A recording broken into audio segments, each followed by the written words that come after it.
Salut Mathieu, salut Rémi, salut Fabien. Salut. Bonjour tout le monde. Est-ce que vous allez bien?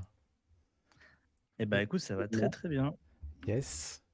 Bienvenue pour cet épisode 9, je crois. Déjà? Déjà neuf, ouais. Ça passe vite, ça passe vite. Donc aujourd'hui, on va parler architecture, live coding architecture avec sur architecture hexagonale avec Rémi.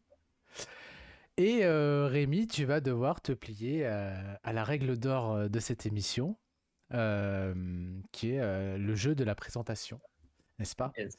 Voilà, avant qu'on commence, comme d'habitude, je remercie Octo qui nous permet de faire cette émission, de prendre du temps, son temps de travail pour la préparer, faire la post vidéo. Merci pour les posts aussi sur les réseaux sociaux Ouais. que vous avez peut-être vu passer. C'est trop cool de nous donner un peu de visibilité. Merci encore. Likez. Likez, partagez, abonnez-vous, la cloche, tout ça. On y va. Eh bien, Rémi, bienvenue à toi. Merci d'avoir accepté cette invitation. Eh ben, Non. on aimerait bien voilà, que tu te présentes, que tu nous racontes un peu ton histoire avant d'être chez Octo et puis même ton parcours chez Octo, ce que tu fais, ton expertise, tout ça. Tu as la parole. Ça marche, merci. Du coup, pour mon parcours, je suis sorti de l'école de l'EPITA en 2014, donc ça fait à peu près 8 ans que je bosse.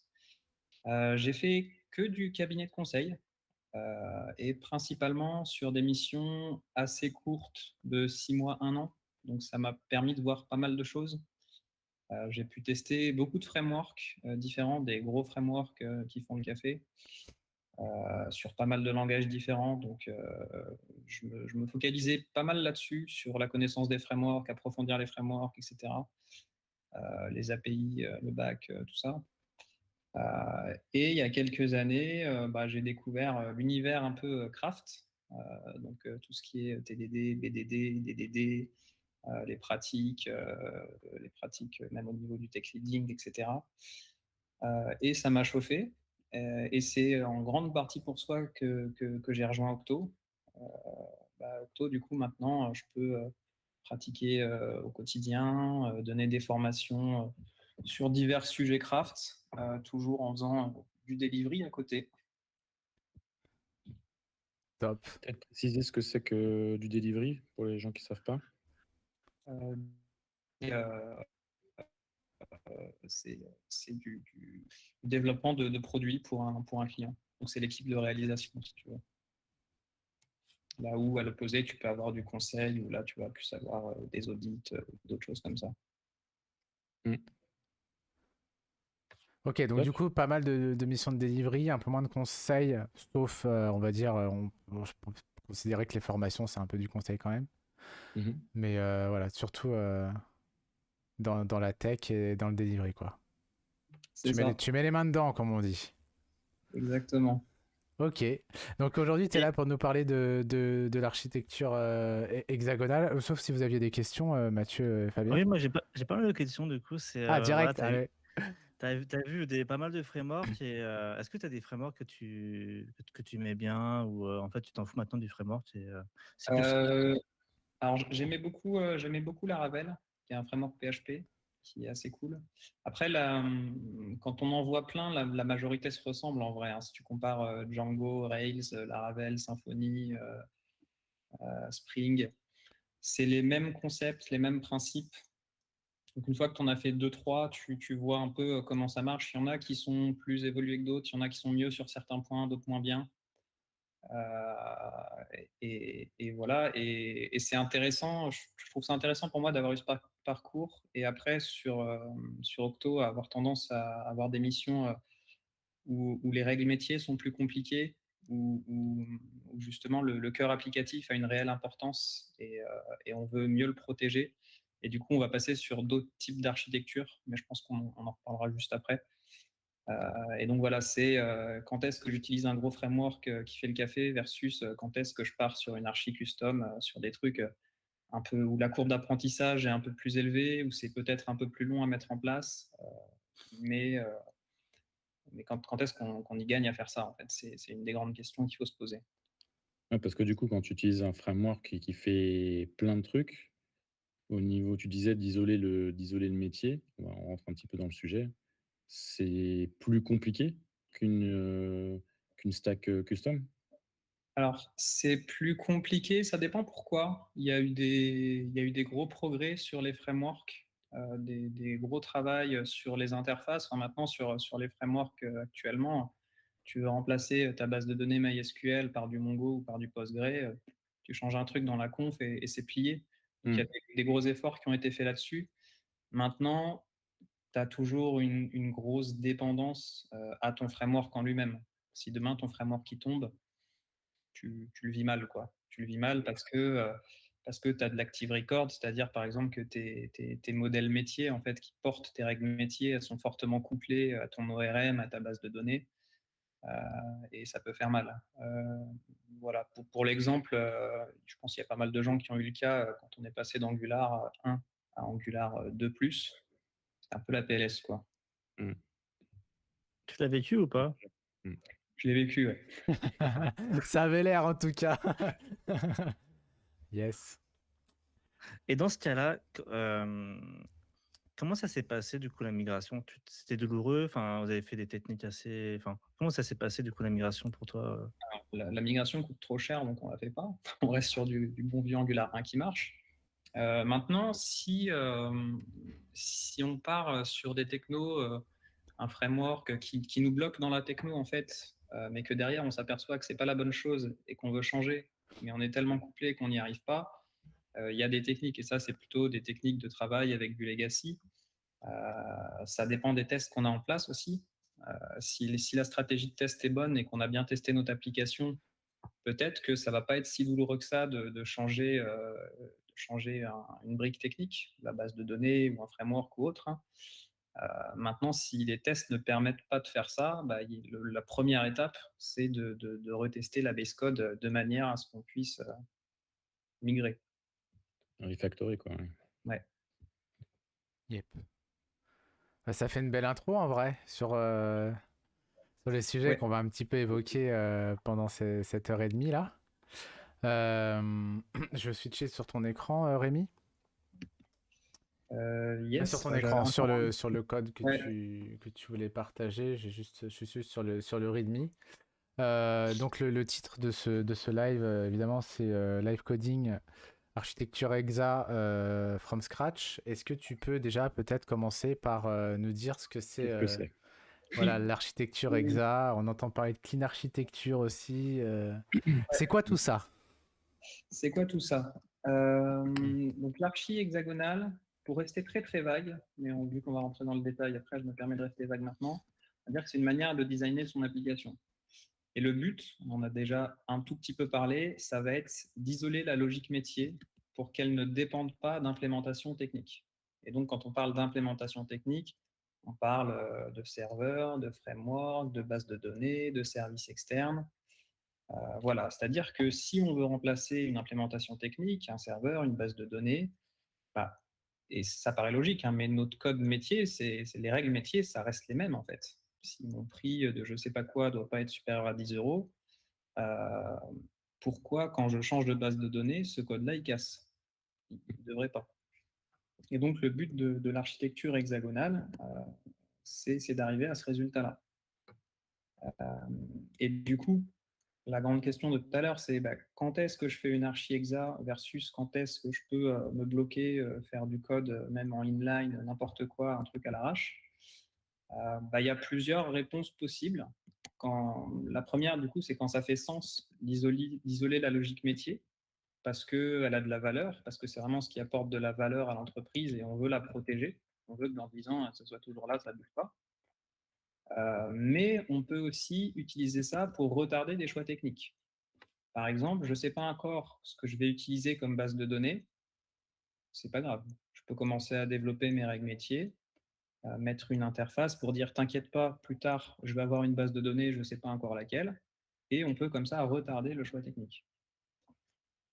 Ou alors, quand on sait que la techno sur laquelle on se lance, elle n'est pas stable, ou alors on sait qu'on va la changer dans 1 an, 2 ans. Et du coup, on prépare déjà le changement. Ok. Et du coup, donc l'archi hexagonale, ça a été introduite par Alistair Cockburn en 2005. Et l'idée, alors je vous lis un peu la def, l'idée c'est de permettre à une application d'être pilotée aussi bien par des utilisateurs que par des programmes, des tests automatisés, des scripts batch, et d'être développée et testée en isolation de ces éventuels systèmes d'exécution et bases de données.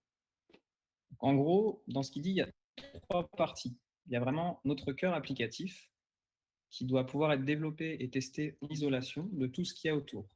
Et ce qu'il y a autour dans l'archi hexagonale, il y a 2 choses. Il y a ce qu'on appelle le user side, c'est un peu tout ce qui est interface entrante et sortante. Si je parle un peu en langage API, c'est là où on va retrouver notre serveur, notre contrôleur, enfin tout ce qui va vraiment faire l'interface avec le monde extérieur. Et de l'autre côté, on va avoir tout ce qui est server-side, c'est-à-dire appel aux bases de données, aux services externes, etc. Ok. D'autres API, ouais. Exactement.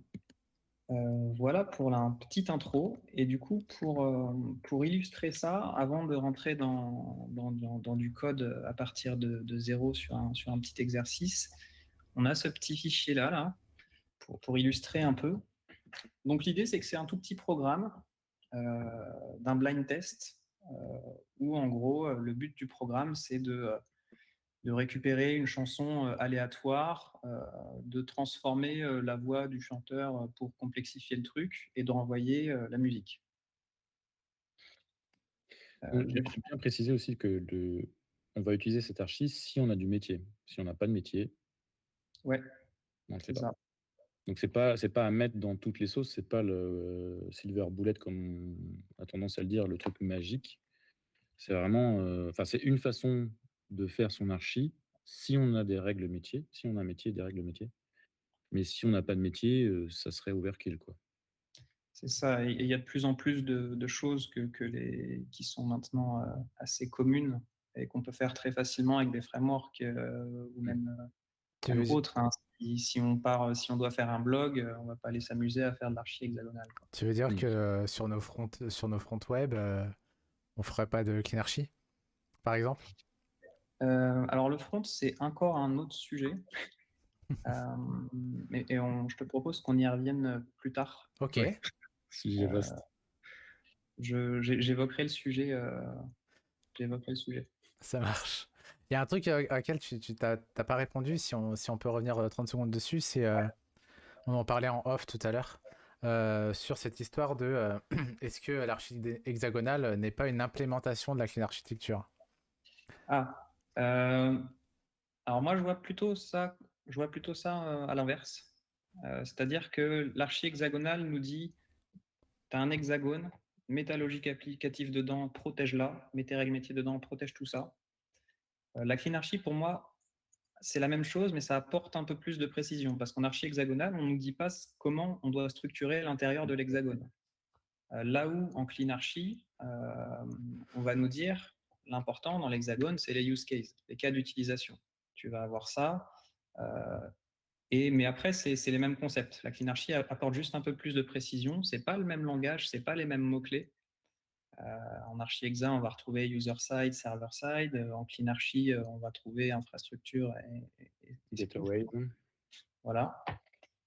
Donc pour moi, la clean archi, c'est plus une précision, une manière plus précise d'implémenter l'archi hexa.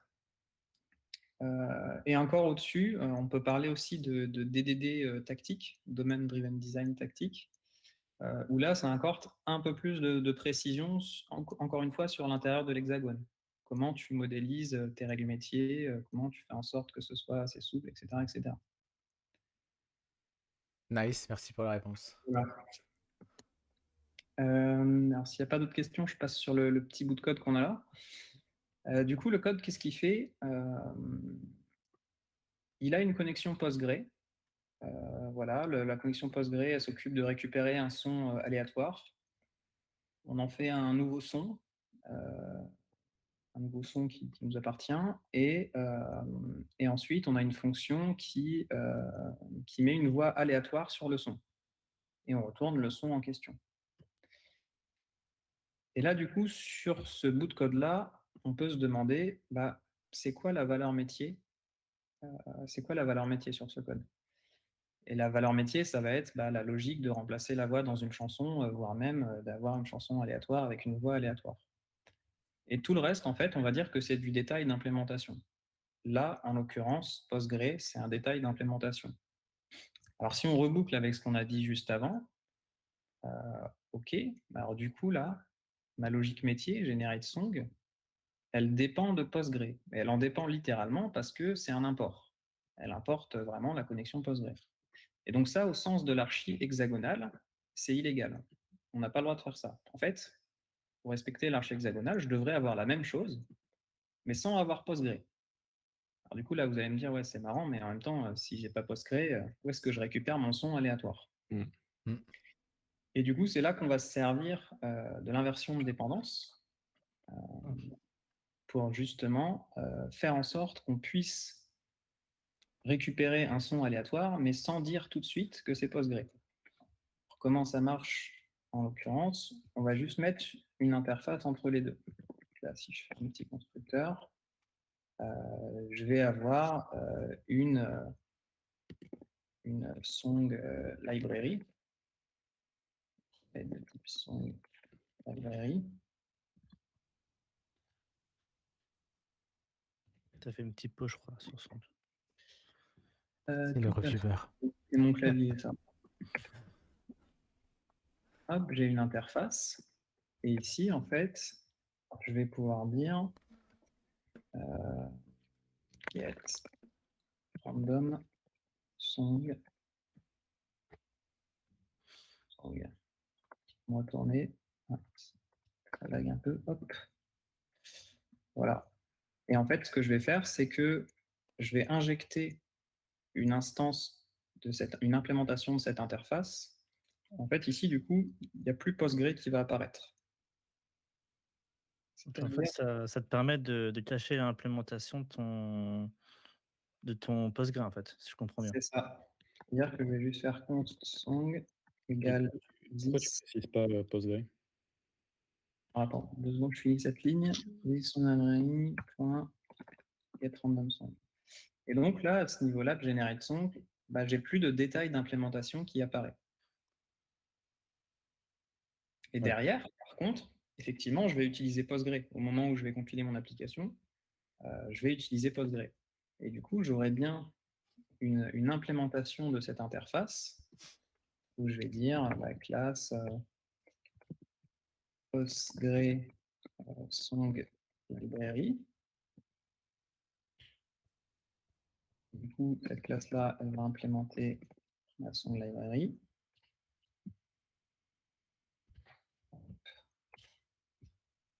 Là, je vais pouvoir faire mes trucs avec Postgre. Et alors, du coup, il y a plusieurs avantages à ça.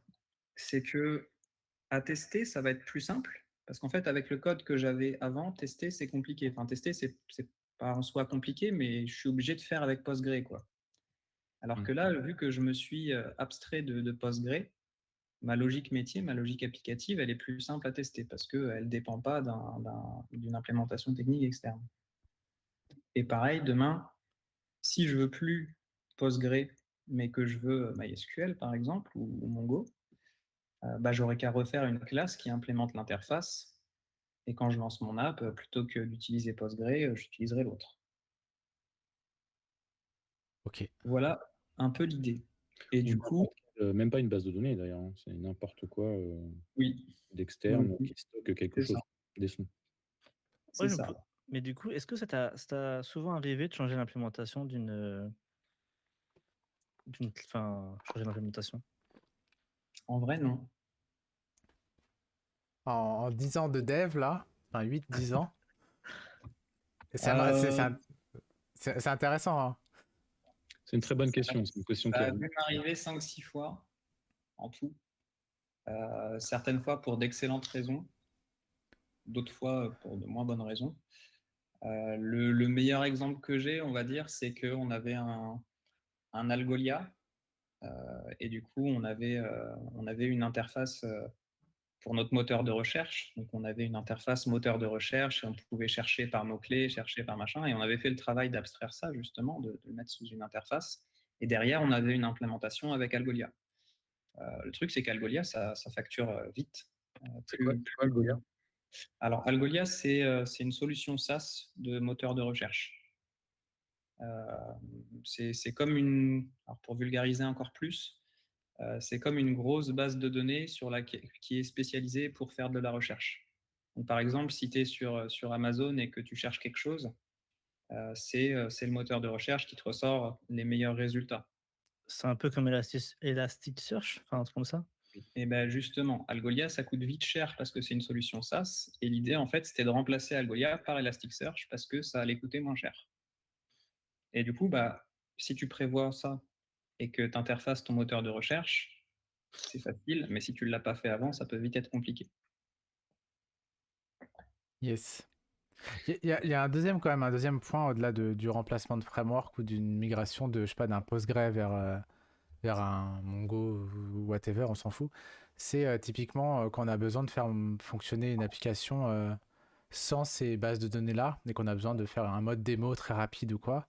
Ouais. On peut se réimplémenter on peut réimplémenter une interface qui va retourner des objets en dur, plus communément appelés des mocks, et valider notre application ou faire une petite démo fonctionnelle de notre application.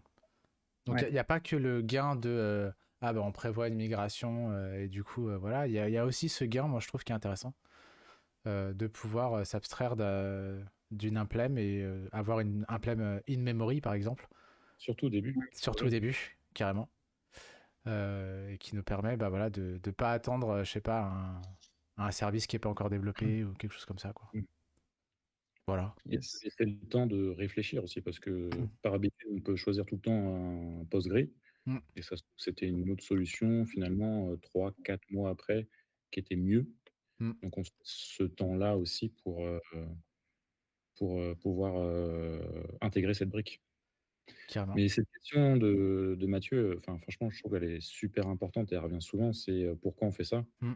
Et moi, j'aime bien répondre de se dire, on se laisse la chance de pouvoir changer facilement d'une brique à l'autre. Donc une brique Postgre à MySQL ou à Elasticsearch ou Algolia ou autre. Et c'est super important parce que quand ton client il te dit ça et que toi tu lui dis bah, ça va me coûter un mois de dev, alors qu'au final ça devrait te coûter 3 quelques jours. jours, c'est pas normal. Donc en fait, on se laisse le choix. Donc c'est pas, il faut réfléchir bien au début si on prend vraiment cette archi ou pas, mais c'est on gagne de l'argent sur le futur, quoi. Il y a aussi un truc qu'on peut gagner assez facilement, c'est encore une fois la testabilité et la lisibilité du code. C'est-à-dire que dans l'idéal, ces classes-là de logique applicative, tout le monde peut lire et comprendre, même pas forcément des développeurs. Et ça, c'est quand même aussi un point assez important.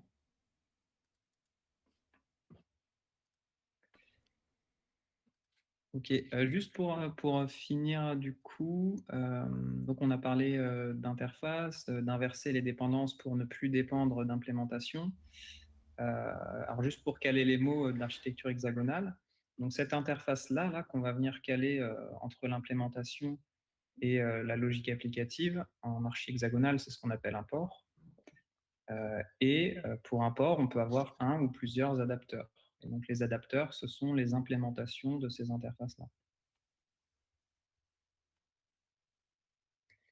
Et si on est bon là-dessus, on peut passer à la partie développement from scratch. Yes, carrément. Je rappelle le chat, vous pouvez à n'importe quel moment écrire des questions. Vous êtes les bienvenus sur ce live, évidemment. Donc, n'hésitez pas, j'ai un œil dessus. Je crois que Fabien a un œil dessus aussi. Oui.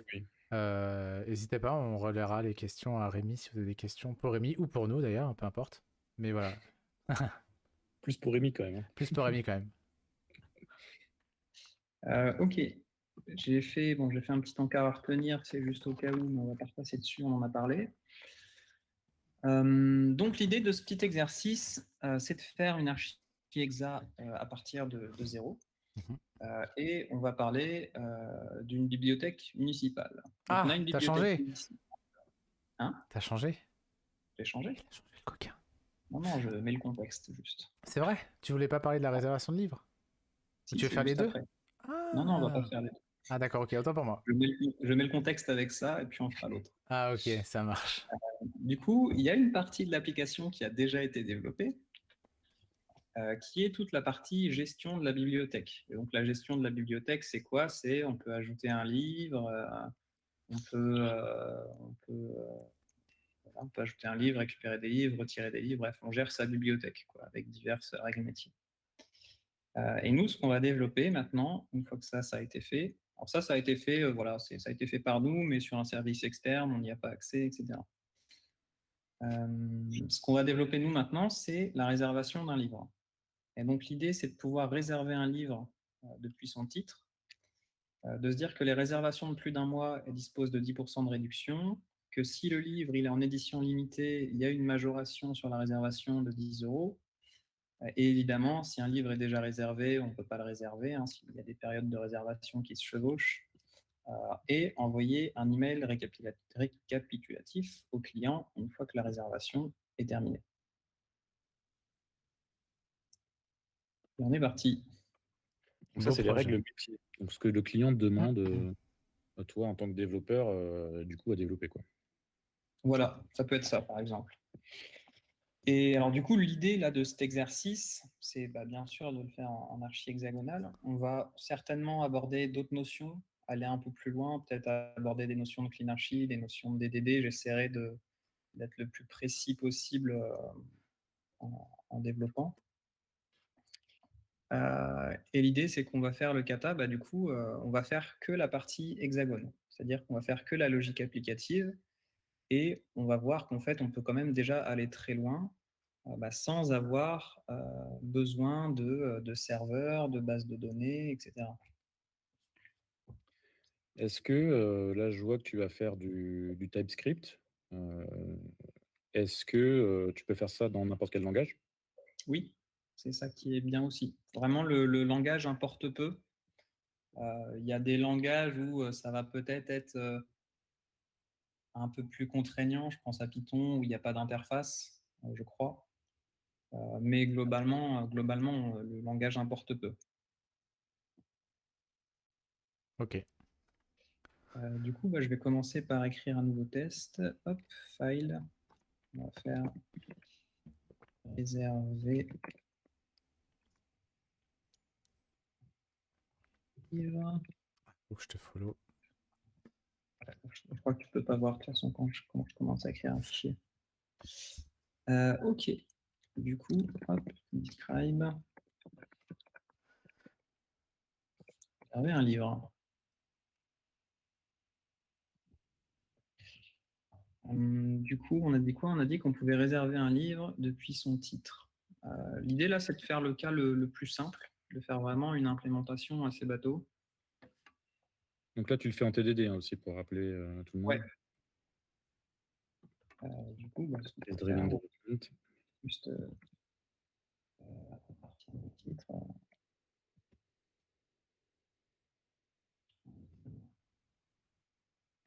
Et du coup, vu que tu écris les tests en français, tu considères que ton métier est en français ou c'est juste parce que tu as l'habitude d'écrire en français? Alors ça, c'est une grande question pour mon avis là-dessus. En gros, si le PO avec lequel je suis et que le cœur de métier, ils parlent tous français et que le code n'a pas vocation, il n'y a pas de vocation à exporter les développements et à avoir des anglophones qui travaillent sur la base code, moi, je vais préférer le français pour la simple raison que ça fait de la charge cognitive et du travail en plus, en fait, si on l'écrit en anglais. Parce qu'on va se prendre la tête pour traduire, peut-être qu'on va mal traduire, Mm. peut-être que ceux qui vont arriver derrière nous, ils vont mal interpréter. Quand on va parler avec le métier, avec notre PO, on va avoir les mots anglais en tête et à chaque fois dans notre tête, il faudra faire la traduction pour être sûr qu'on se comprenne. Donc, dans la mesure du possible, si on parle tous la même langue et que ce n'est pas voué à évoluer, autant utiliser la même langue. C'est surtout les mots métiers qui vont être difficiles à traduire parce que tu pourras potentiellement déjà pas avoir de traduction ou plusieurs traductions et ça peut devenir compliqué, à terme, quoi. Après, des fois, les métiers, ils aiment bien mélanger le français, l'anglais dans ce cas-là? Est-ce que tu gardes quand même certains mots en anglais? Moi, je garde ce que le métier dit. Mmh. D'accord, Par contre, si le métier utilise le même mot ou plusieurs mots pour la même chose, à un moment, il faut être chiant et il faut lui dire, «Garde-en un seul», d'accord. parce que sinon ça embrouille les gens. Maintenant, ce Plus qui language. Mm. ce qui peut se passer, c'est qu'on peut être sur un projet où en fait il y a plusieurs corps de métier qui sont sur le projet. Si on est sur du e-commerce, par exemple, il peut y avoir des gars du métier qui sont de la facturation, il y en a qui sont dans le métier de la livraison, il y en a qui sont dans le métier du catalogue, et ils vont avoir, eux, pour le coup, peut-être le même mot, mais qui veulent dire des choses différentes. Mmh. Voilà, donc on va pas trop rentrer dans ce détail-là tout de suite. On va enchaîner. Du coup, réserver un livre à partir d'un titre, réserve le livre. Assez simple. Et là, on va faire un truc, je pense, assez naïf, hein.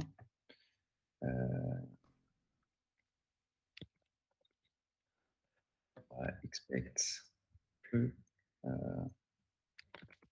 réservation a été faite. Réservation.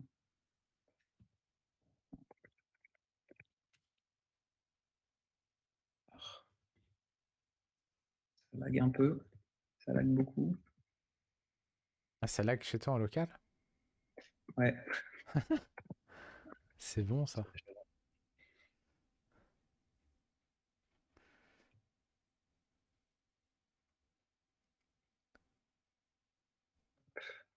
je vais agrandir un peu ma page. Ok, du coup, je m'attends juste à avoir une réservation à la fin. Du coup, Ok, donc là on aurait pu s'attendre à ce que tu testes un objet livre et qu'on ait. Est-ce que le livre est réservé? Donc genre ouais, livre. là, en vrai, même pour mon cas passant, il va me manquer des trucs, je suis en train de me rendre compte. Ok. Parce qu'il n'y a pas que le titre, en fait. On a aussi la date de début de réservation et la date de fin de réservation Mhm. qui vont beaucoup jouer. À partir d'un titre. Après, ça dépend quel baby step tu veux faire aussi. Ouais, c'est ça. Ça, c'est la première étape. Ouais, dans la mesure du possible, autant avoir le cas passant le plus complet possible, sauf si vraiment ça implique trop de complexité. Mais là, pour le coup, ça va.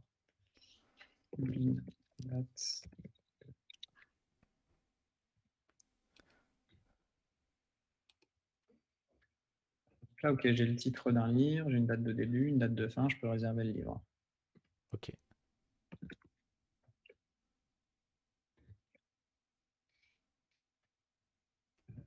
Là, hop. Là, je vais sauter un peu d'étape, mais j'en parle juste après.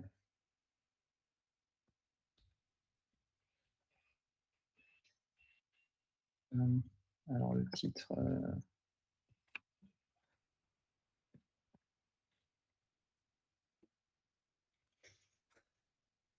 C'est ton bouquin préféré? Alors, je ne l'ai pas lu. Mais, ouais, Et justement, c'est pour ça que tu le réserves. c'est ça, exactement. 2022 08 11 09 2 9 15. Pour les dates, tu choisis une string plutôt Ouais, on verra qu'une après. date. Pour Donc, l'instant, c'est ce qui me paraît le plus simple. On verra après. ok. Pour l'instant, je fais au plus simple, mais on va en parler des dates. On va s'amuser à rajouter pas mal de règles autour des dates. Ok. Voir ce qu'on peut faire avec. Ok, et du coup, j'ai pas déterminé ce que c'était que ça. De toute façon, de ce que je comprends, là, tu essayes de faire le test le plus simple pour arriver au vert, un test valide. Puis après, Ouais.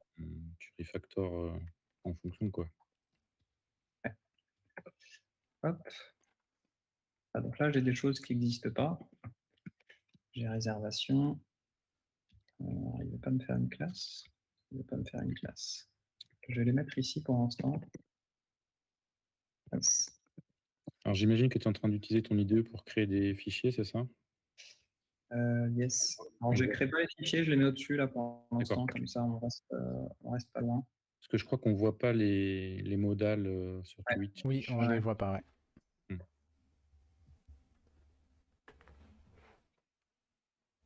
Bien vu qu'on ne les voyait pas. Exactement. J'ai l'œil, tu as vu? Ouais, et le bon, pour ceux qui ont la ref.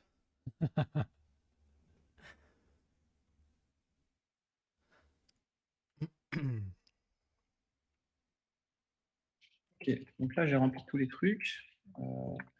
Pause.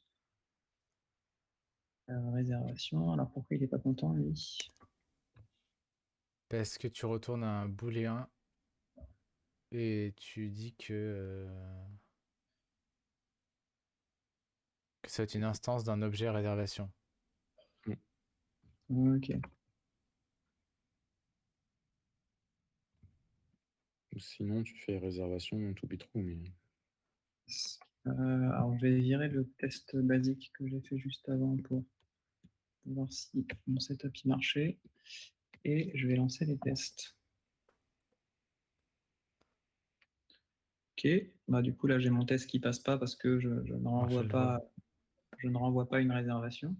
On voit pas le résultat de ton test.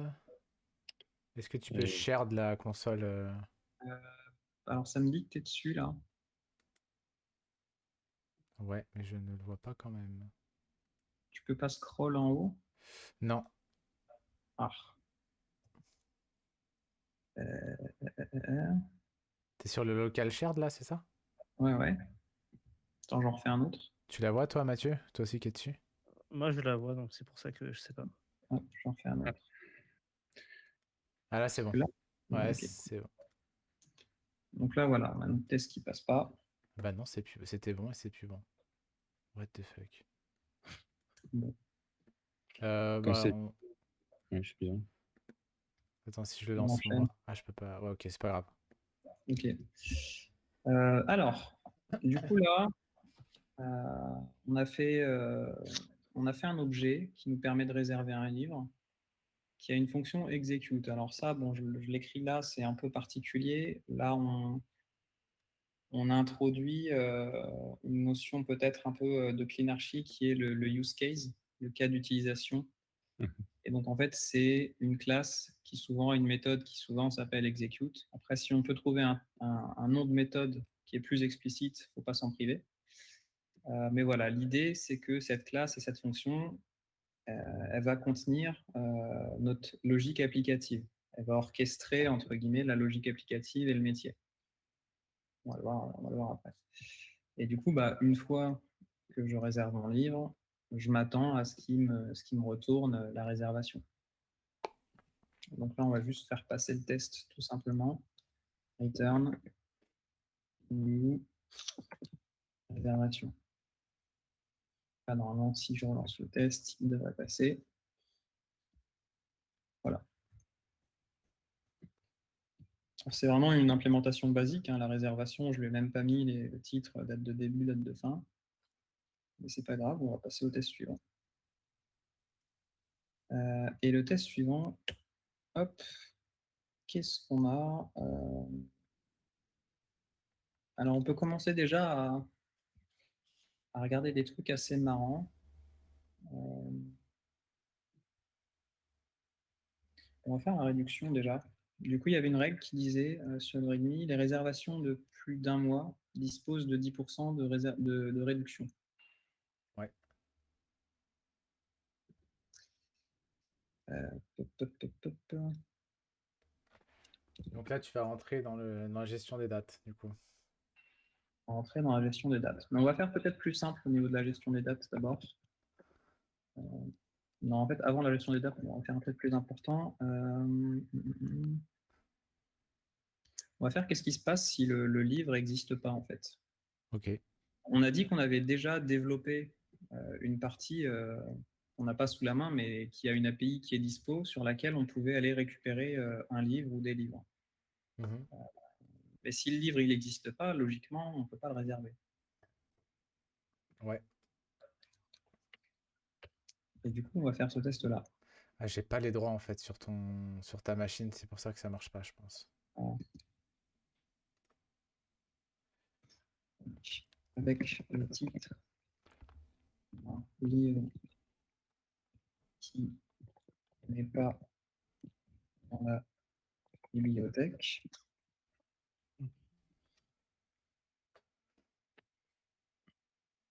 Ça,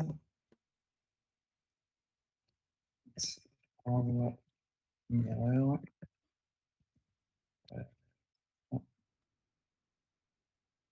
Livre non disponible.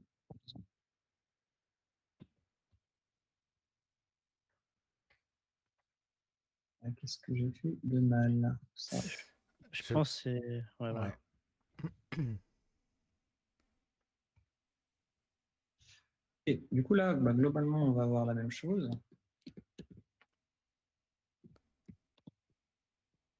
Sauf qu'ici, je ne vais pas avoir Lord of the Rings. Je vais avoir livre inexistant.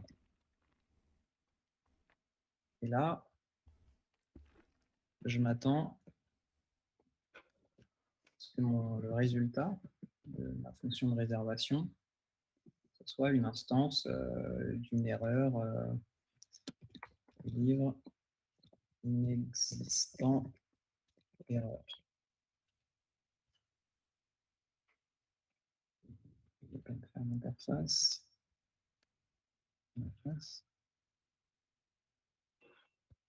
Alors, Ok. la question, c'est comment on fait parce que je sais que le livre, pour l'avoir, je dois aller taper sur mon service externe. Donc là, si c'est exactement comme ce qu'on a vu tout à l'heure, c'est-à-dire que ici, je pourrais très bien avoir un const Axios égale new Axios et faire mon appel HTTP. Mhm. Sauf que justement, on ne veut pas ça. On ne veut pas introduire de détails d'implémentation dans notre logique applicative. Et donc, ce qu'on va faire, c'est qu'on va introduire une interface, comme tout à l'heure. Et donc, on va voir quelque chose, un objet qui va aller nous permettre de récupérer un livre de par son titre. Donc, je vais d'abord le mettre au niveau du test. On va avoir un const. Souvent, on va récupérer un livre, on va aller le chercher à la bibliothèque. On va tout simplement l'appeler bibliothèque. Bibliothèque égale new. Et ça va être une bibliothèque que je vais faire en statique. Je vais faire un truc très simple. Je vais faire un tableau dans une classe, quoi. Statique bibliothèque.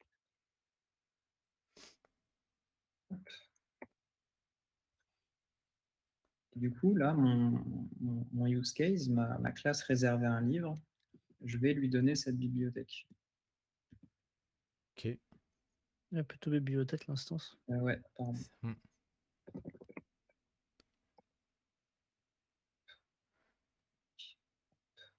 Voilà, comme ça. Qu'est-ce qu'il n'aime pas? C'est l'accent qu'il n'aime pas, je crois. Ouais, tu l'as pas créé, ta statique, de toute façon. Non, il n'existe pas. Ah oui, non, mais c'est surtout qu'il n'en a pas. Hop. Donc maintenant, réservation. Je vais d'abord faire statique bibliothèque. Donc là, je crée la classe. Dedans, je vais juste mettre un private. J'allais écrire en anglais, OverFlex. Livre égal. On va mettre public, on ne va pas se prendre la tête. Égal, hop, Lord of the Rings. Pour l'instant, il n'y a qu'un seul livre. Voilà. Donc j'ai une bibliothèque dans laquelle j'ai un livre. Je la passe à ma logique applicative de réserver un livre. Et alors ici, pour l'instant, on n'a rien. Il ne fait pas appel à cette bibliothèque. Et en fait, c'est ici, du coup, que je vais mettre mon interface. En fait, au niveau du lancement de mon code, au niveau de runner mon app, je lui passe l'implémentation. Par contre, c'est important qu'au niveau de ma logique applicative ici, il n'y ait que l'interface qui apparaisse. Est-ce que tu veux expect le fait que tu appelles cette interface ou on s'en fout? C'est une très bonne question. On y revient juste après. Ok, On fait passer le test et on y revient après. Sur ok. tout ce qui est test, qu'est-ce qu'on teste, comment on teste, jusqu'où, etc.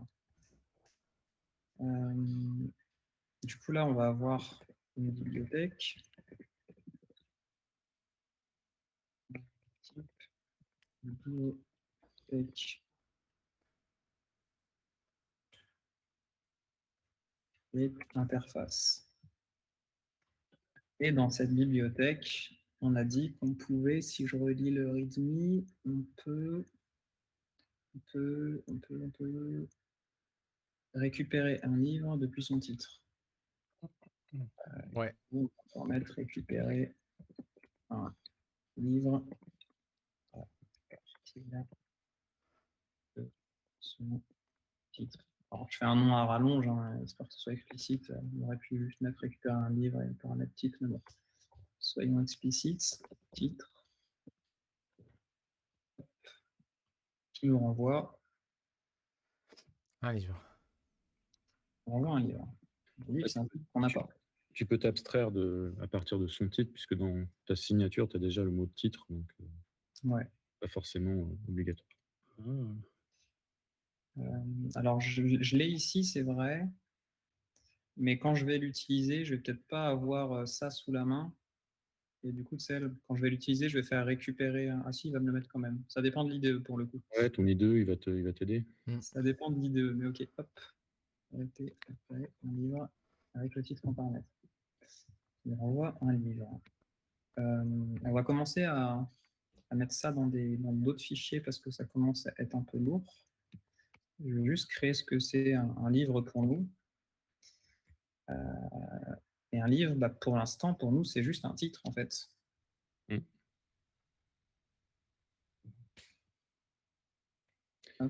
D'ailleurs, dans ta statique bibliothèque, ton tableau livre, c'est un tableau de livre. C'est un tableau de livre, justement. Ouais, ouais, c'est ça. Oui. Ok. Alors, je réfléchis juste à un autre truc. Non, on va faire ça comme ça. Donc là, maintenant, l'idée, c'est avant de finir le test, non, on va finir le test quand même. Donc sur mon premier test, il n'est pas content parce que maintenant, réserver un livre, il attend forcément que je lui passe une bibliothèque en paramètres. Donc, je vais juste remettre la même chose pour le premier test. Et ce sera pas bon. Et ça sera pas bon. Ça sera pas bon parce qu'en fait, ma statique bibliothèque, il faut qu'elle implémente ma bibliothèque. Ouais. Et il faut que tu mettes un L majuscule à Lord of the Ring. Après, je sais pas si tu l'avais fait exprès. Non, c'est pas fait exprès du tout. Ok. Et là, voilà. Et la statique bibliothèque, elle n'est pas contente parce que j'ai pas implémenté et récupéré un livre. Donc,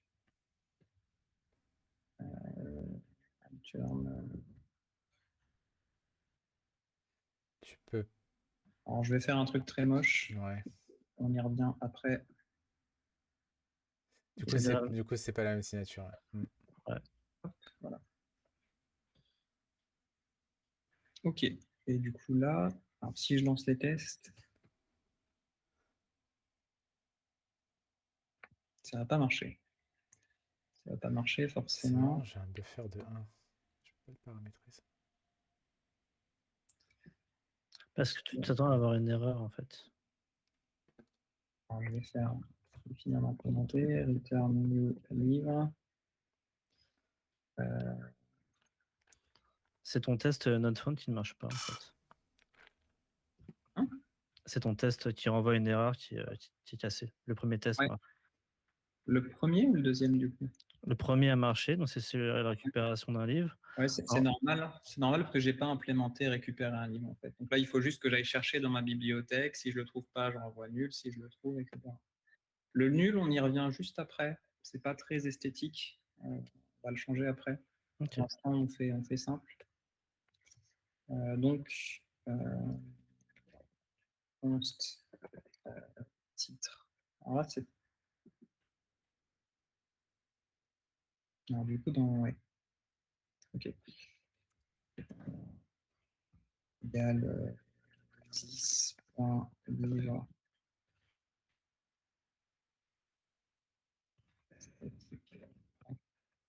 10.livre.find titre. Pourquoi il n'est pas content?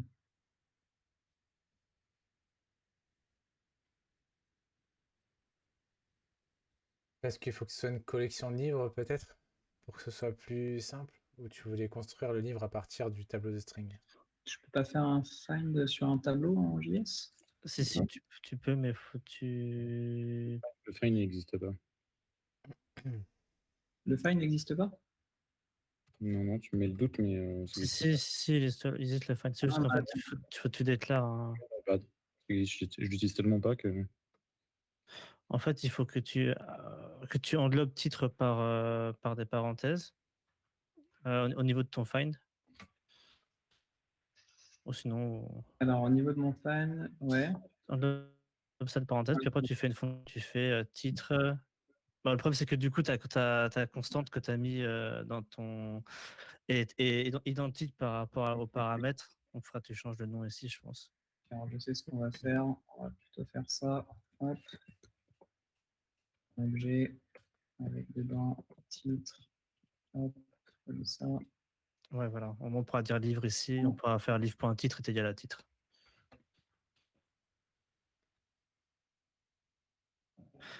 Statique livre.titre est égal à titre. Ouais. Enfin, 3 égales titre. Ouais. Ok. Ouais, voilà. Ça devrait marcher. New livre, statique livre. Point, titre. Ok. C'est mieux. Ah, mais comme il peut être undefined, je pense. Lui, il me dit possibly undefined. C'est le cas où justement le livre n'existe pas. Hop, différent. Statique livre.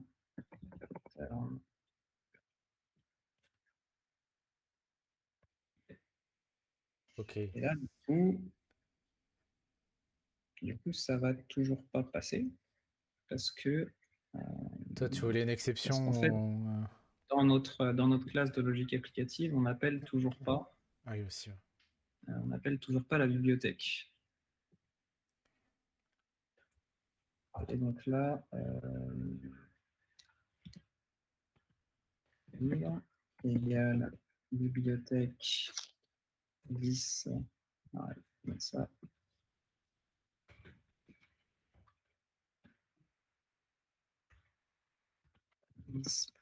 Bibliothèque.récupérer un livre de titre. Aussi, différents nombres de livres. Si le livre je ne l'ai pas trouvé, alors je return une new.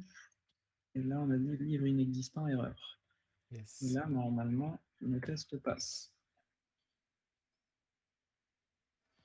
Du coup, moi, j'ai une question, en fait, pour ton erreur. Ouais.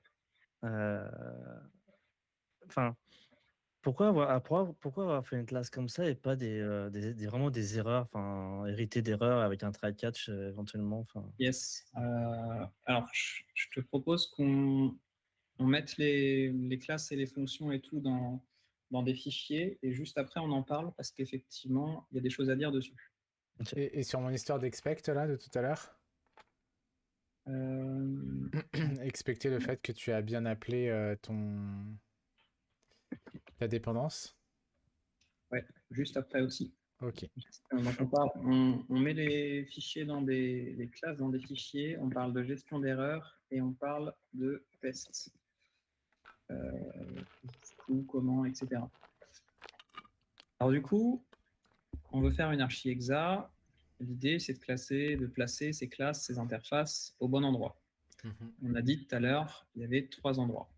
Je vais faire les dossiers là sur le côté tout de suite. Hop, je vais faire 3 dossiers. On va avoir un dossier qui est le user side. Donc user side, comme on a dit tout à l'heure, c'est tout ce qui est interfaçage avec le monde extérieur. On va avoir ce qui est hexagone. Et on va avoir tout ce qui est server-side, qui est implémentation de bases de données, de services externes, etc. Et Donc donc si là, j'arrive sur un projet dans lequel il y a une architecture hexagonale, je devrais retrouver ça. oui et non. Enfin, tu peux retrouver ça ou leur synonyme, Ok. ou des fois server-side et user-side dans un seul dossier, infrastructure. Ok. Ça peut arriver aussi. Il y a beaucoup de mix entre le vocabulaire de l'archi-hexa, de la clean-archi, du CQS, du CQRS. Il y a beaucoup de mixtes, il y a beaucoup de mots qui veulent dire la même chose, donc D'accord, ok. l'utilisation, c'est un peu au choix de l'équipe, quoi. Ouais, c'est ça qui est pas évident aussi quand tu changes d'équipe. Le wording peut changer du tout au tout, alors que la finalité, c'est pour faire la même chose. Ouais, Et ouais, c'est ça. et c'est ça qui est difficile pour ceux qui commencent à apprendre ça, quoi. Alors, évidemment, j'ai oublié mon raccourci pour bouger une classe dans un fichier. On va faire rien.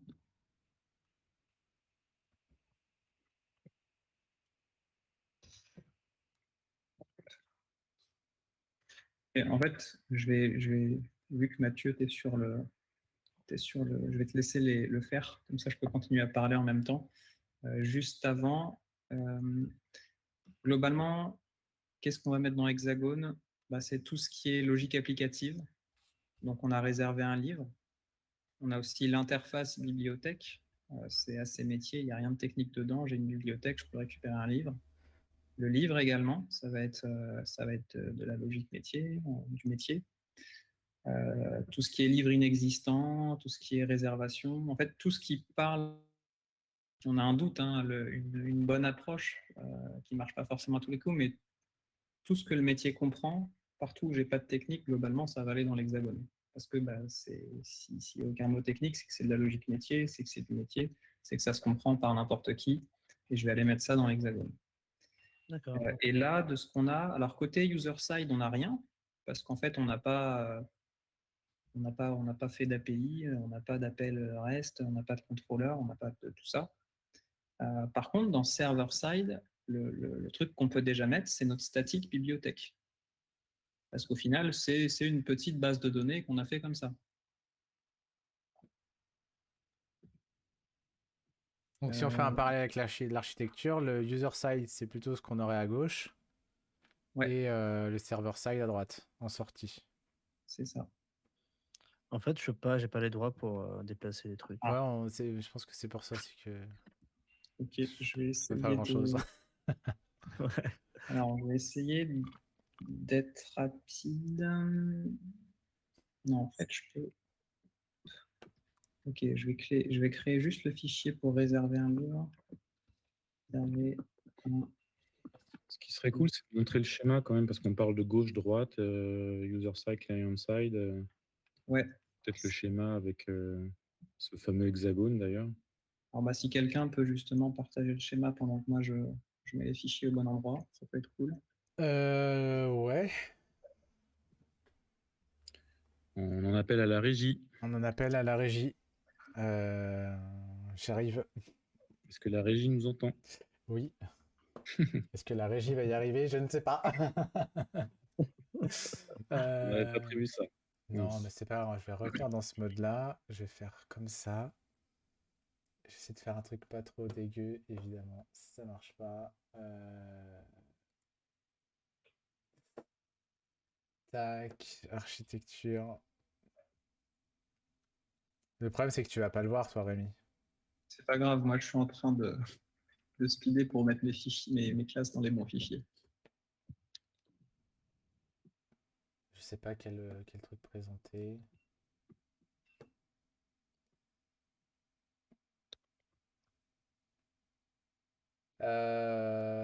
Ça paraît pas mal.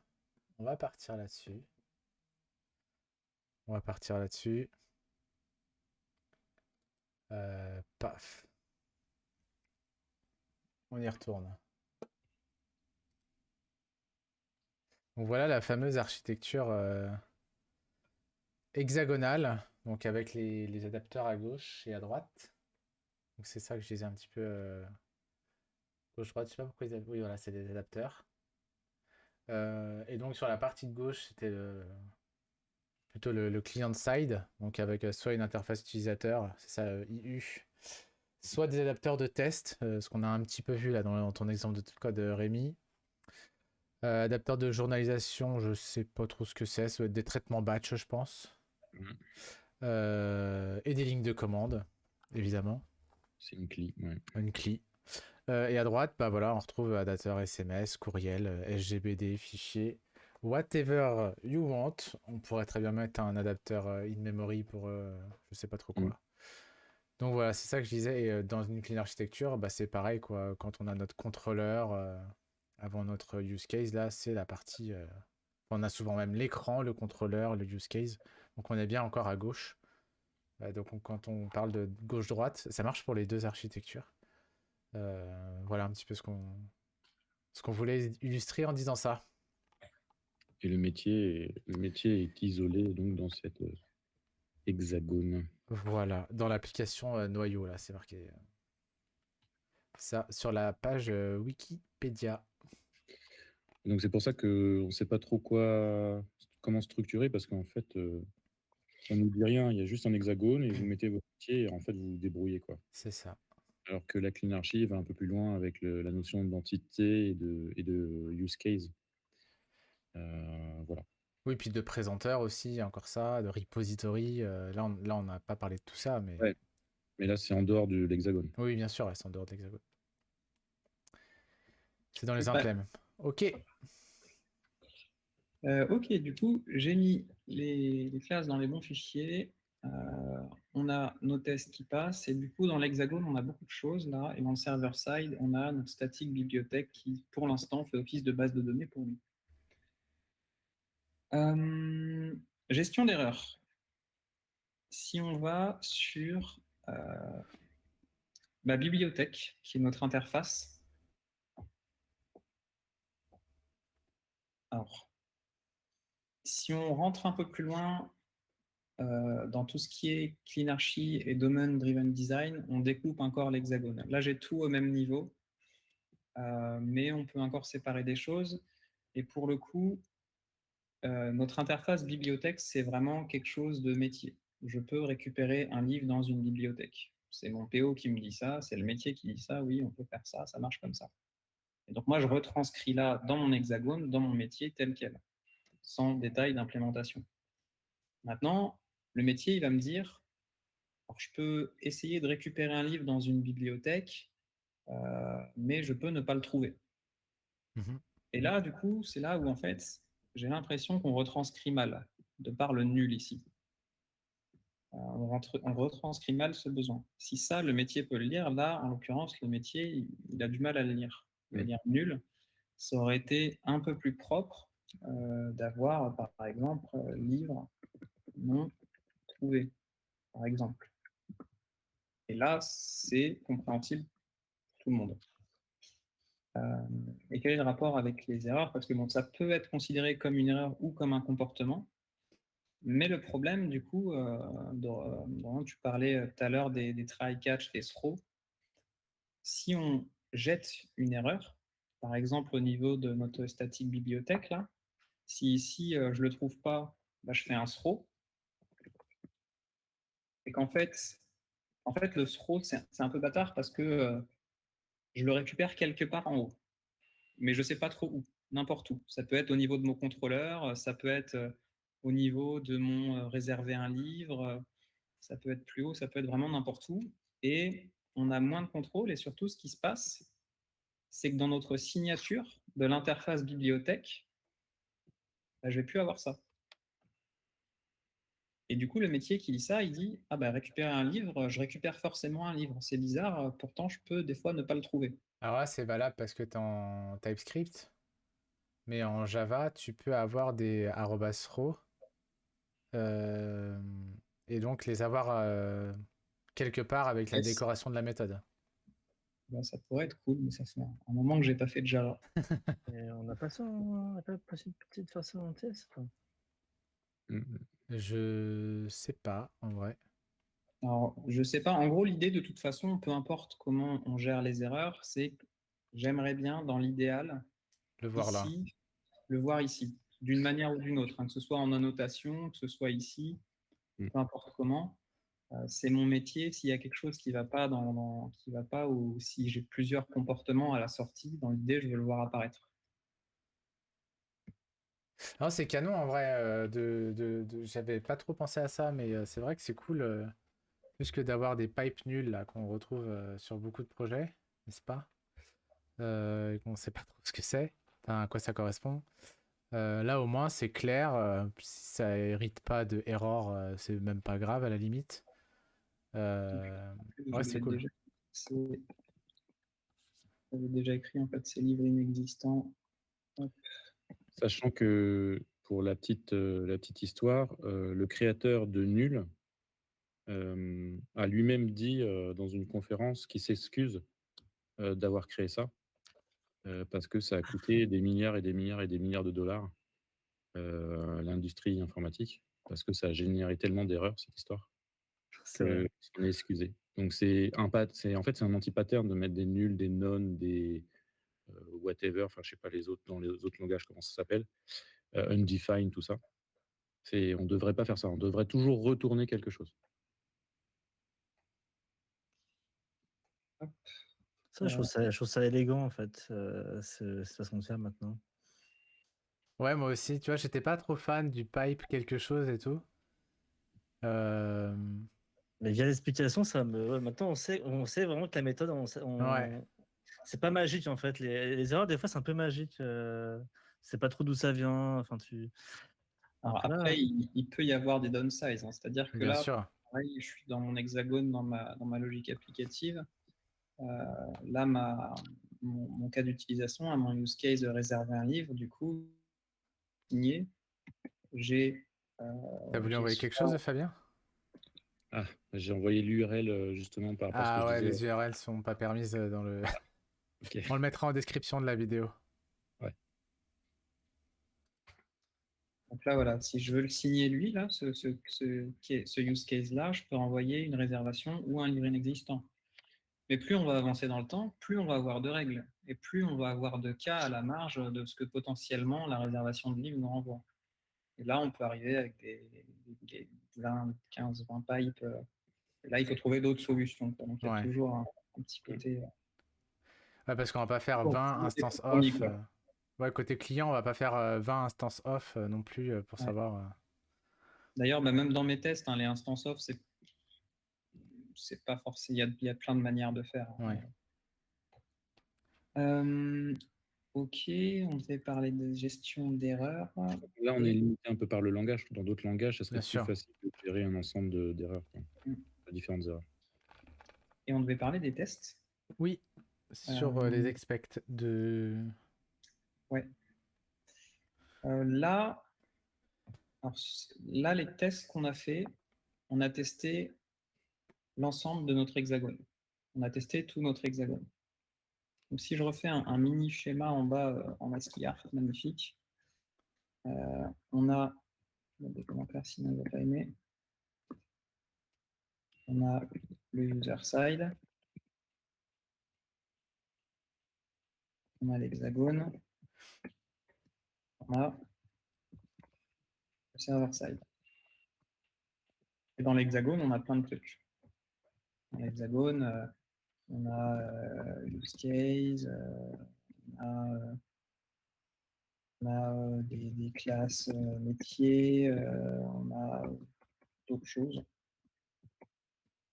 User side, on va retrouver je sais pas, le contrôleur, du mapping, etc., etc.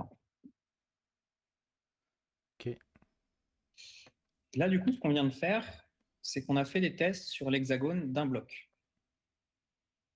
Parce que bah, je teste ma fonction execute. Ma fonction execute, c'est la fonction d'entrée de mon hexagone. Ouais. Et J'ignore tout ce qui est à l'extérieur. J'ignore le server-side. Même si là, bon, on a fait une statique bibliothèque, je l'ai mis dans le server-side, mais c'est une classe spéciale pour les tests. On aurait pu la laisser dans le dossier de test.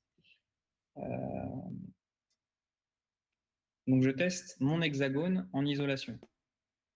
Il y a plusieurs stratégies. Le truc à éviter, en fait, c'est de tester chaque classe, chaque méthode, chaque fonction en isolation à l'intérieur de cet hexagone.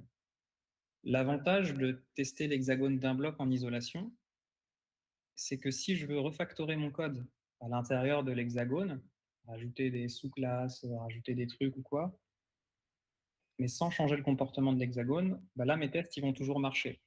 Ouais. Tandis que si j'avais testé unitairement, je ne sais pas, on a des règles métiers sur le livre, sur la réservation, etc. Si je les avais testés plus unitairement, peut-être que ça m'aurait bloqué pour refactorer des choses. Et du coup, ce qu'on fait en général, c'est que on teste l'hexagone en bloc. Après, forcément, on va avoir des classes métiers où il y aura des cas assez compliqués. On va avoir besoin de faire des tests plus unitaires dessus. Alors, Et ouais, ouais, vas-y, continue. après, on va faire des tests d'intégration de part et d'autre, donc côté user-side et côté server-side. Donc souvent, alors sur une API classique, le user-side, ça va être, les tests, ça va être, je monte mon serveur et je vérifie que mon contrôleur appelle bien du serveur au contrôleur, quoi. Le contrôleur, mais s'il arrive juste avant l'hexagone, c'est je lance mon serveur et je tape sur ma route et je vérifie que mon hexagone est bien appelé avec tel paramètre. Et pareil, côté server-side, je vais tester mon implémentation de base de données, par exemple. Donc, je vais monter ma base de données, je vais monter cette classe-là et je vais vérifier que j'ai bien les résultats attendus à la sortie. Donc pour toi, c'est OK de pas tester qu'on a appelé telle méthode de l'interface depuis ton use case. C'était ça la question initiale. Alors, c'est du coup, dans Mais l'idée, on teste la sortie de l'hexagone. Donc, je teste mon hexagone. Est-ce que ça vaut le coup de vérifier que j'ai bien appelé est-ce qu'on teste la... l'orchestration en fait? C'est ça la question. Par exemple, est-ce que tu testes que tu as bien appelé comment si je retrouve La ici méthode la méthode de la la méthode bibliothèque de là? la bibliothèque? Ouais, c'est ça. Est-ce que j'ai bien appelé récupérer un livre? Ça peut, en théorie, oui. En théorie, tu devrais tester ça, que tu as bien... tu devrais tester que tu as bien appelé récupérer un livre avec le titre qui va bien. OK. Maintenant, là, bon, le titre, il passe de là à là. Mais en théorie, tu devrais. OK. Mais c'est des tests d'implémentation, ça. Non, pas forcément. Déjà, tu Alors, pourrais. c'est pas des tests d'implémentation parce que si je retourne sur réservation, non, c'est pas ça, réserver un livre. Parce qu'en fait, ta bibliothèque, c'est ton interface. Ta fonction récupérer un livre, elle va pas bouger sauf si ton métier change. Ouais, ok, je comprends, ouais, d'accord. Après, c'est vrai qu'en vrai, moi, des fois je le fais, des fois je le fais pas. Dans ce cas-là, par exemple, je l'aurais pas fait, je pense. Mais c'est peut-être un manque de rigueur de ma part. Moi, j'aurais tendance à le faire, hein, quand même. Ouais, non, mais dans l'idée, il faut le faire. Ouais. Dans l'idée, il faut le faire. Ok pour ça. OK. Mais voilà, l'idée vraiment, c'est éviter des tests, comme tu disais, d'implémentation, des tests trop unitaires, quoi. On essaie toujours de tester des comportements. Un des gros avantages aussi avec ces tests à ce niveau-là, donc de tester l'hexagone d'un bloc, c'est que les tests, ils sont ultra lisibles. Ils sont ultra, ça décrit vraiment des comportements. Et ça peut faire office de documentation. Ouais.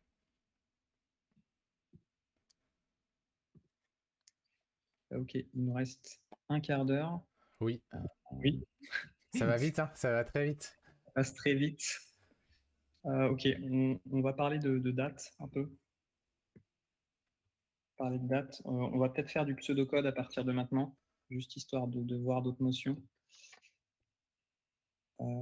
Alors, on va faire un peu très simple. Describe avec une date de début de réservation passée. It. Alors attends, Alors, peut-être avant ça, j'aimerais peut-être revenir sur un truc qui me ouais, paraît essentiel quand même. Euh, Là, ta règle métier, elle est dans ton use case. T'es d'accord avec moi? Si t'as pas de livre, alors, si, t'as- tac. si tu n'as pas de livre, donc le use case pour moi, je pars du principe que c'est réservé à un livre. On est d'accord sur cet élément de langage-là? Ouais, Ok. Ta règle, c'est si t'as pas de livre, si tu n'as pas ce livre avec le titre que tu cherches, tu peux pas réserver. ouais, Euh, Cette règle aurait pu être euh, dans un objet bibliothèque. Ah ouais. En fait, la règle, elle est dans le use case. Et parfois, on voit les use cases ne font juste que des orchestrations et t'as pas de règle dedans, en fait. Tu veux déplacer la règle dans un nouvel objet bibliothèque, quoi. Ouais, c'est ça, on aurait pu, ouais. dans un objet du domaine pour avoir la règle au niveau du domaine. Enfin, on est dans le On domaine aurait là, bien pu, sûr, mais ok. L'identité. en Ouais. fait, on aurait pu, une des raisons, en fait, de faire comme tu dis, c'est que ces deux lignes-là, souvent, elles vont aller ensemble, en fait. Toutes ces lignes-là, elles vont aller ensemble. Mhm. Euh, et ça éviterait de recopier-coller à chaque fois la même chose. Maintenant, mais c'est pas un exemple idéal. Il y a des exemples où c'est mieux, mais ouais, c'est vrai qu'on peut faire comme ça. Voilà, c'était juste mon point là-dessus.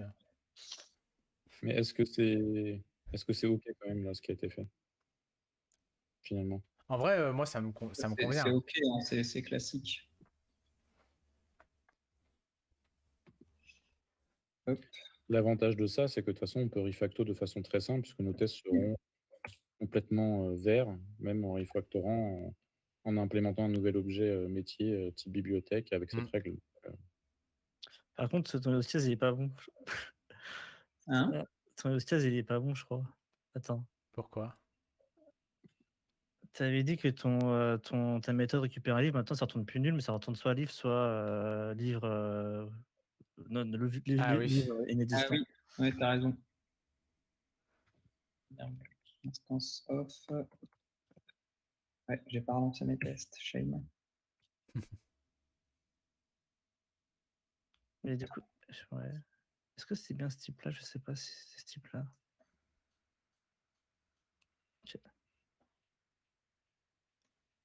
Ok. Bon, ça, du coup, là, c'est pareil, on peut faire mieux, c'est un Oui. peu vert, etc. Ok, date de réservation passée. On peut pas réserver un livre dans le passé, quoi, tout simplement. Je vais pas faire le test parce qu'il nous reste 10 minutes. Je vais juste faire un chouïa d'implème. On va directement aller sur réserver un livre et on va voir un peu les étapes de réflexion qu'on peut avoir là-dessus. Donc là, ça va être intéressant ce dont je viens de parler en fait.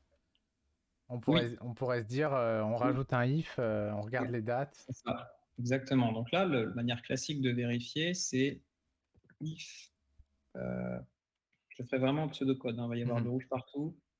If new date date de début avant new date pour aujourd'hui. Alors, return new date de début passé, erreur. Pareil, demain, on imagine une règle, la date de fin ne peut pas être avant la date de début. Ok, on rajoute. If new date, date de fin avant new date, date de début. Quelle erreur. C'est là où ça Date commence à devenir. de début. Date de fin avant date de début. Donc, déjà, ça commence à devenir lourd. Mm. Ça va être vite très lourd. Et ensuite, ouais, il y a quelque chose qui titille, quoi. Ouais. Et on peut se rendre compte de plusieurs choses. C'est que dans tous les cas, la date de début de réservation, elle ne doit pas être avant aujourd'hui. C'est ce qu'on appelle un invariant métier. Ça ne peut pas en être autrement. Une réservation, en fait, on a une date de début, date de fin. Ça correspond à une période. On va aussi parler de période de réservation. Et on va avoir des règles comme ça. Et en fait, l'idée, ça va être de déporter ces règles-là, de les sortir de ce fichier-là, de ce use case-là, en fait, qui lui ne gère pas le métier en lui-même, mais gère, comme tu disais tout à l'heure, un peu de l'orchestration. Et du coup, de mettre ça dans des classes propres à ces objets. Du coup, ce qu'on peut très bien imaginer, c'est d'avoir limite une classe période de réservation.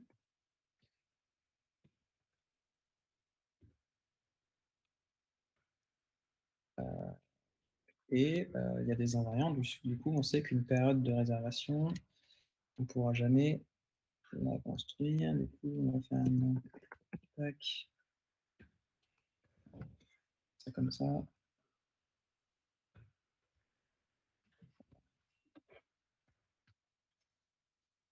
va avoir une date de début, date de fin.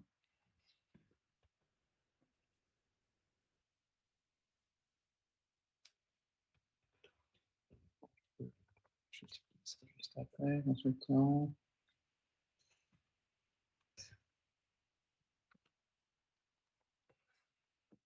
Là, du coup, je vais pouvoir mettre ma logique. Hop. En fait, ce qu'on a fait, c'est qu'on a... Alors ici, on va faire du coup forcément période de réservation.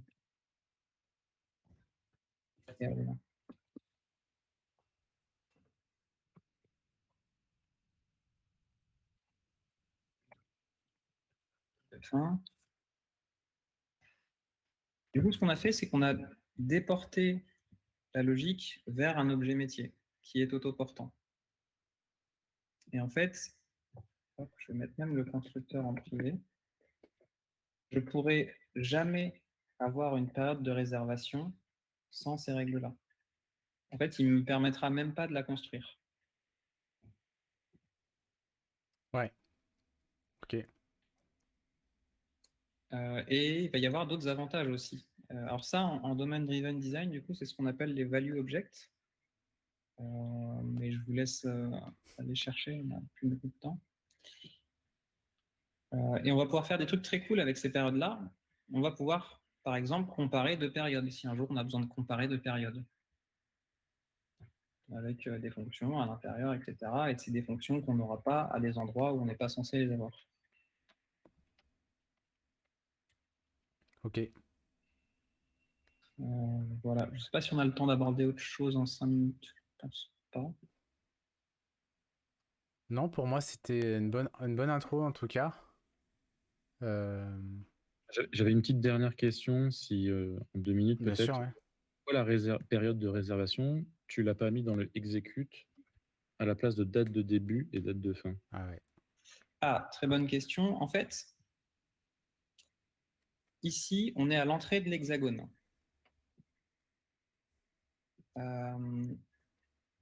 Et ça c'est ce qui va nous arriver de l'extérieur.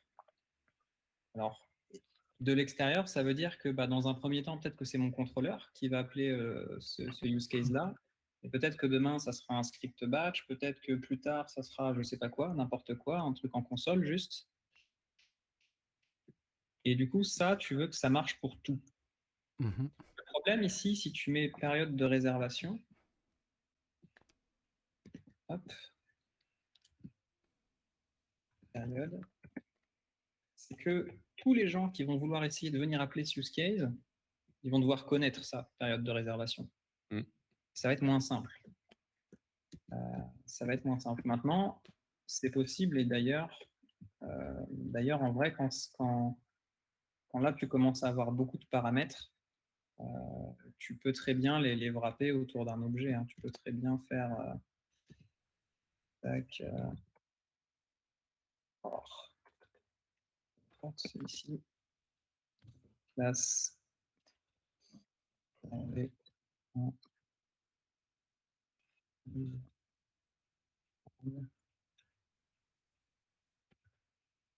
ok, donc je les mets comme ça.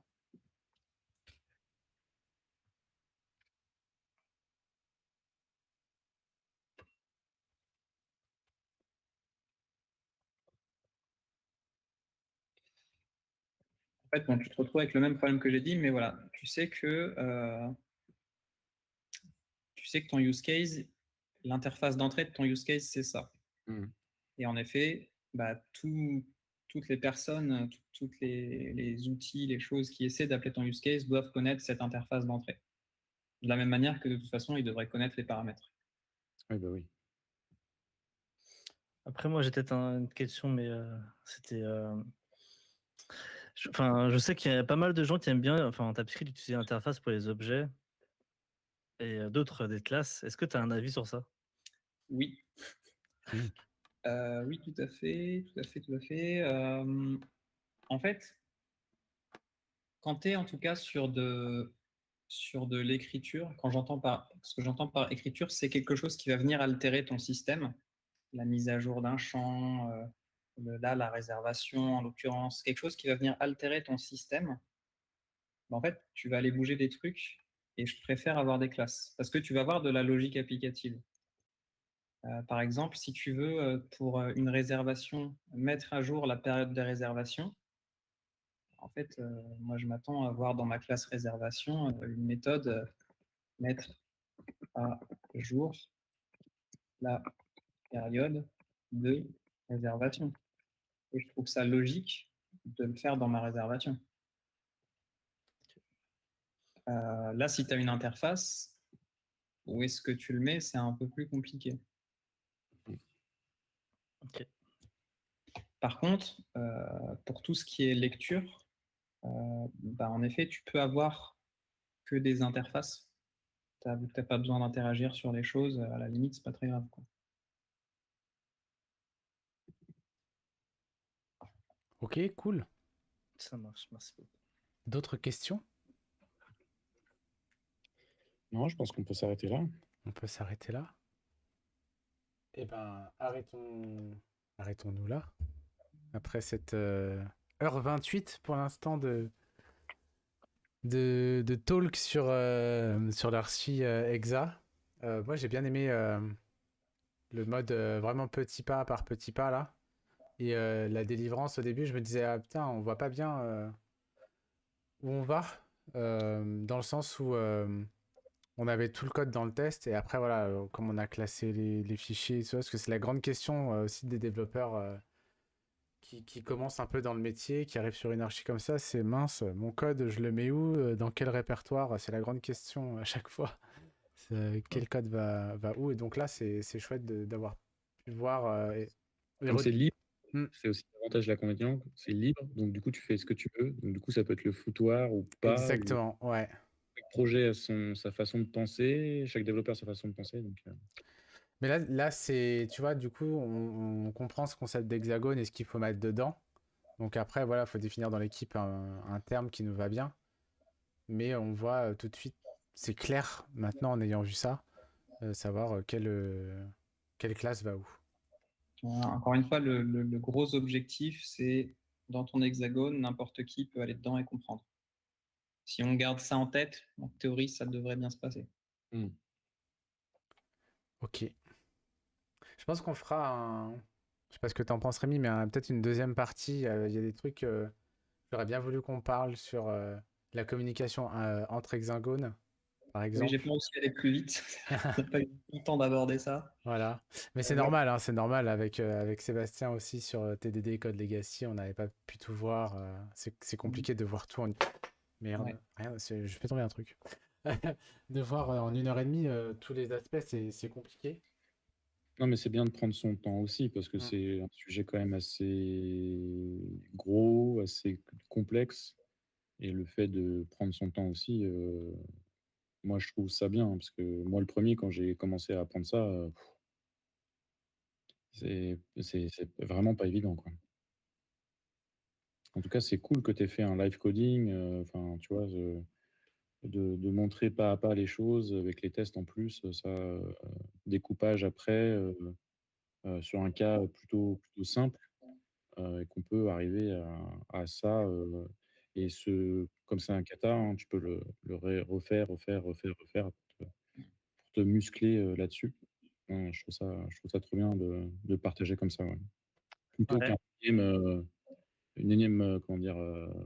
Pas formation, mais juste parler de ça, sans visuel et Mm. tout, c'est plutôt pas mal. Oui, voilà, Après, on moi, aurait pu en parler et puis ne pas. Pardon, Mathieu, on aurait pu en parler et ne pas voir l'implémentation et Bon, ça aurait été un peu frustrant, je pense. il y a déjà des milliards de personnes qui ont écrit dessus, donc c'est pas Mm. moins intéressant. Là, je trouve le live coding, le support live coding pour ce genre de truc, c'est vraiment pas mal, quoi. ouais, en tout cas, j'ai beaucoup appris et je vais retenir sur les gestions des erreurs. Je trouve ça ultra cool cette façon de faire et peut-être que je l'appliquerai sur mes projets. On verra. Ça, c'est cool. Ok. Bah, si dans le chat, vous n'avez pas d'autres questions, on va arrêter ce live à l'heure. C'est cool. Et toi, Rémi, pardon, Ah on oui, a c'est pas vrai, Rémi, on t'a pas demandé. Comment ça s'est passé pour toi? Alors, c'était cool. Un peu frustré de ne pas être allé plus loin. Pour moi, c'est un tout petit peu plus loin que ce qu'on est allé là, où c'est vrai, ça commence à vraiment être très intéressant. Mmh.